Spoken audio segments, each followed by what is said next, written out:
अस्सलाम वालेकुम बच्चों, उम्मीद है आप सब लोग खैरियत से होंगे। आज हम ये चैप्टर शुरू करने जा रहे हैं। आज इसको हम डिटेल में पढ़ने वाले हैं, एग्जाम के हिसाब से तैयारी करने वाले हैं। चाहे आप ये कभी भी देख रहे हो साल में, चाहे पेपर में आपके पास 10 महीने बचे हों या फिर 10 दिन बचे हुए हैं, हम आपको ऐसे तैयारी कराने वाले हैं कि आपके है ना फेडरल बोर्ड में 90% से ज्यादा मार्क्स आए। हम आपको इंपॉर्टेंट चीजें एग्जाम्स में क्या क्या एग्जामिनर को चाहिए होता है, ये हमारा पहला लेक्चर नहीं है। तो अगर आपको कुछ चीज समझ ना आए, कंफ्यूजन हो, तो वो इसलिए क्योंकि आपने पहला लेक्चर नहीं देखा हुआ। तो भाई पहला वाला लेक्चर देख लो और ऑर्डर में चलो, बगैर शुरू के कॉन्सेप्ट्स को पढ़े हुए ये आपको कंफ्यूजन, ये पहला लेक्चर नहीं है। अगर आपको पहला लेक्चर देखना है और बाकी सारे चैप्टर्स के भी और इन सारे सब्जेक्ट्स के भी, तो भाई आप जाओ हमारे कमेंट सेक्शन में, यहाँ पे डाली हुई है 4 लिंक।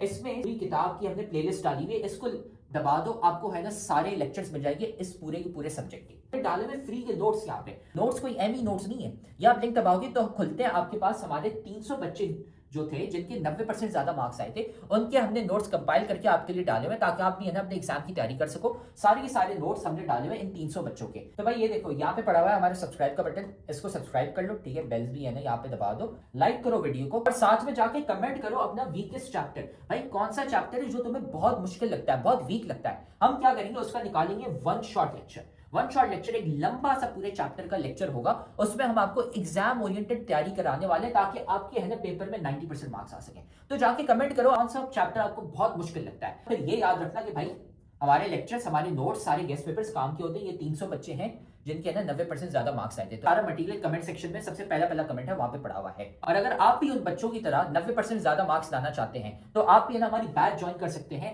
जिसमें हम आपको A to Z सारी तैयारी कराते हैं सारे सब्जेक्ट्स की, है ना। हमारी स्पेशल बैच नंबर 1 है, तो हमें इस व्हाट्सएप नंबर पर मैसेज कर लो। ये सारी चीजें हम आपको देते हैं और एग्जाम के हिसाब से तैयारी कराते हैं। अगर आप भी है ना 90% ज्यादा मार्क्स लाना चाहते हैं, अपने माँ बाप का नाम रोशन करना चाहते हैं। तो अब हम ये लेक्चर शुरू करते हैं। इस टॉपिक को आज डिटेल में हम पढ़ने वाले हैं। सर आगे इसका ठीक है। वेलकम टू फेडरल का मार्जिन। ये है हमारा लेक्चर नंबर 9, जिसमें आज हम करने वाले हैं स्पीड टाइम ग्राफ। इससे पहले हमने डिस्टेंस टाइम ग्राफ पढ़ा था और ग्राफ्स पढ़े थे, वो वाले लेक्चर्स आप पहले देखिए, वरना इनको आपको ये स्पीड टाइम ग्राफ समझते हैं। यार मैंने आपको पिछले लेक्चर में पढ़ाया था क्या, distance time graph. Distance time graph में क्या है यार, वाई एक्सिस पे डिस्टेंस होता है, आप वो चेक करोगे, और एक्स एक्सिस पे टाइम होता है, आप टाइम देखो कितना हुआ और डिस्टेंस कितना ट्रैवल हो गया। अब स्पीड टाइम ग्राफ में यार वही सेम चीज है, बस फर्क पता है क्या है, डिस्टेंस की जगह स्पीड है बस, और बाकी सब कुछ सेम है। सिर्फ 2 चीजें और चेंज हो जाती हैं और कुछ नहीं, ठीक है। स्पीड टाइम ग्राफ की वजह से आपको क्या पता चल गया यार, कि अगर लेट्स से 3 सेकंड हो गए तो मेरी स्पीड 60 मीटर पर सेकंड हो गई, ठीक है। ये होता है आपका स्पीड टाइम ग्राफ और कुछ नहीं, बाकी सब कुछ सेम है। बस अब इसमें फर्क क्या है कि यार एक जो आपका ग्रेडियंट है, अब ग्रेडियंट पहले क्या था यार, हम स्पीड डिवाइड बाय, हम पहले डिस्टेंस डिवाइड बाय टाइम कर रहे थे, है ना, डिस्टेंस डिवाइड बाय टाइम, ठीक है। अब हम कर रहे हैं स्पीड डिवाइड बाय टाइम, और स्पीड डिवाइड बाय टाइम आपने सुना होगा यार, स्पीड डिवाइड बाय टाइम का ये फॉर्मूला किसका था, ये एक्सेलरेशन का था। स्पीड डिवाइड बाय टाइम, ये वेलोसिटी डिवाइड बाय टाइम, ये एक्सेलरेशन का फॉर्मूला है। तो इसमें जो ग्रेडियंट है ना, ये जो यहाँ पे ग्रेडियंट इक्वल टू 20 लिखा हुआ है, ये है ना अब एक्सेलरेशन बता रहा है। पहले डिस्टेंस टाइम ग्राफ में स्पीड बता रहा था, अब इसमें स्पीड टाइम ग्राफ में एक्सेलरेशन बता रहा है, बस ये चीज है, ठीक है। तो यहाँ पे आते हैं, डिस्टेंस टाइम ग्राफ था ना, वही सेम चीज है, बस डिस्टेंस की जगह हमने स्पीड लिख लिया। Y values tells this speed you are travelling at, while x value tells the time, वही सेम है। The gradient of the slope of the graph is the acceleration of the acceleration, ठीक है, बस ये है, ठीक है। ये हो गया आपका distance time graph and speed time graph. एक और चीज है स्पीड टाइम ग्राफ में, स्पीड टाइम ग्राफ में यार पहले हम डिवाइड कर रहे थे ना, हम स्पीड डिवाइड बाय टाइम कर रहे थे, अब हम स्पीड और टाइम को मल्टीप्लाई करते हैं तो यार वो क्या होता है, वो डिस्टेंस होता है। कैसे, क्योंकि t is equal to s divide by t, अब t को उस साइड पर मल्टीप्लाई कर लो और s is equal to d। यार जब हम स्पीड डिवाइड बाय टाइम करते हैं तो हमें बस ग्रेडियंट आता है, तो हम इसमें जब मल्टीप्लाई करते हैं तो यार मल्टीप्लाई करने से क्या होता है, आपके पास एक एरिया आ जाता है। जैसे हमने ये ले लिया, ठीक है, ये स्पीड आ गई आपकी, ये आपका टाइम हो गया, मल्टीप्लाई करो तो ये एरिया आ गया। ये एरिया यहाँ पे क्या बता रहा है आपको, ये बता रहा है आपको डिस्टेंस, क्योंकि वही है स्पीड इज सॉरी ये है ना फॉर्मूला मैंने यहाँ पे उल्टा, distance equal to speed multiply by time. ये जो डिस्टेंस है ना, ये आपका एरिया है, क्योंकि speed multiply by time distance को बराबर होता है, और ये एरिया आपका, ठीक है। तो अब आखिरी चीज ये हो गई कि एरिया अंडर द ग्राफ, जो एरिया अंडर द कर्व है ना, area under the graph slash curve is equal to distance, बस और कुछ नहीं। ये हो गया आपका स्पीड टाइम ग्राफ और कुछ नहीं। तो स्पीड टाइम ग्राफ में यार ये वैल्यू आपने पढ़ ली, आपने है ना देख लिया यार स्पीड कितनी है, आपको पता करना है यार डिस्टेंस कितना है, आपने एरिया निकालनी है कि यार इस एरिया कितना है इसके अंदर, और आपको है ना एक्सेलरेशन निकालनी है तो आपने ग्रेडियंट निकाल लिया, आप कोऑर्डिनेट सब्ट्रैक्ट करके डिवाइड करके, ठीक है, चेंज कैलकुलेट करके। ये हो गया आपका स्पीड टाइम ग्राफ। अब है ना आगे जाते हैं, ठीक है।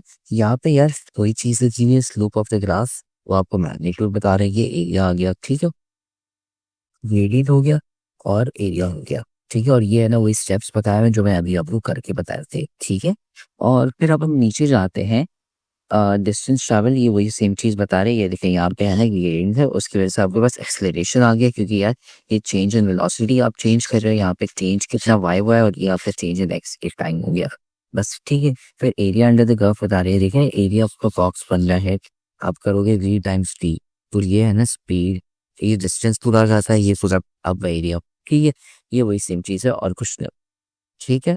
और फिर उसके बाद भाई ये लेक्चर तो तुम बहुत मजे से देख रहे हो, लेकिन तुम्हें पता है कि लेक्चर देखने से खाली 90% मार्क्स नहीं आ जाते।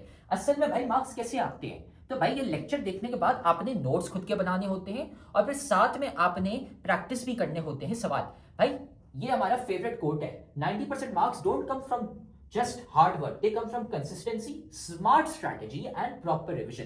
भाई स्मार्ट तरीके से पढ़ो, स्मार्ट तरीका ये हमने आपको बताया हुआ है, तो साथ में हम आपको तरीका भी नहीं बता रहे, साथ में हम आपको दे रहे हैं भाई नोट्स। जाओ कमेंट सेक्शन में, नोट्स में से आपको मिल जाएंगे भाई उन बच्चों के नोट्स, 300 बच्चे थे जिनके 90% ज्यादा मार्क्स आए थे, उनके नोट्स वहां पे पड़े हुए, लेकिन साथ में उधर नीचे हमने आपको सवाल भी दिए हैं प्रैक्टिस के लिए।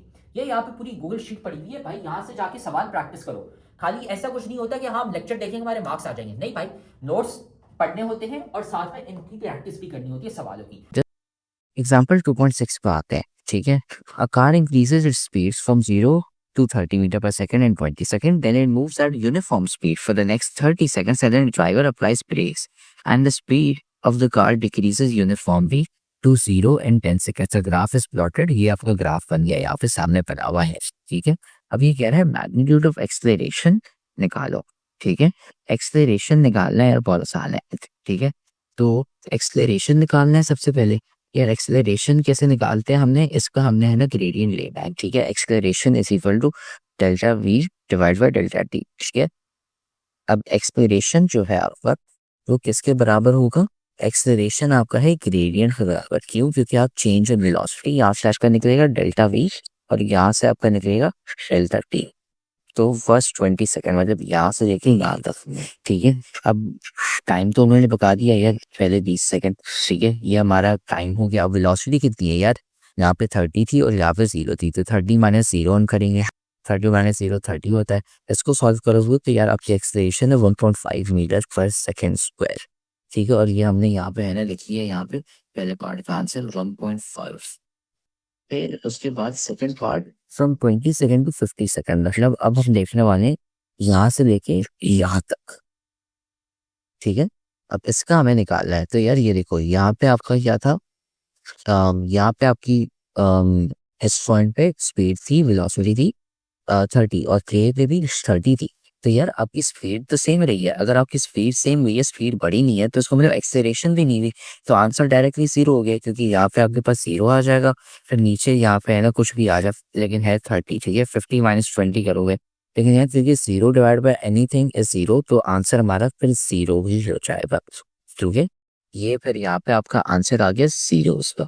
फिर आखिरी 10 सेकंड, अब 10 सेकंड में क्या हुआ है, आखिरी 10 सेकंड में ये 50 से लेके 60 वाला ये जो पार्ट है ना, अब उस वक्त शुरू में हमारे पास 30 थी, ठीक है, 30 थी और आखिर में 0 हो गई, ठीक है। तो हम 0 माइनस 30 करेंगे कि 4 माइनस आफ्टर, ठीक है, और डिवाइड बाय हम क्या करेंगे 10, ठीक है। तो ये -30 डिवाइड बाय 10 मतलब दे रहा है -3 मीटर पर सेकेंड।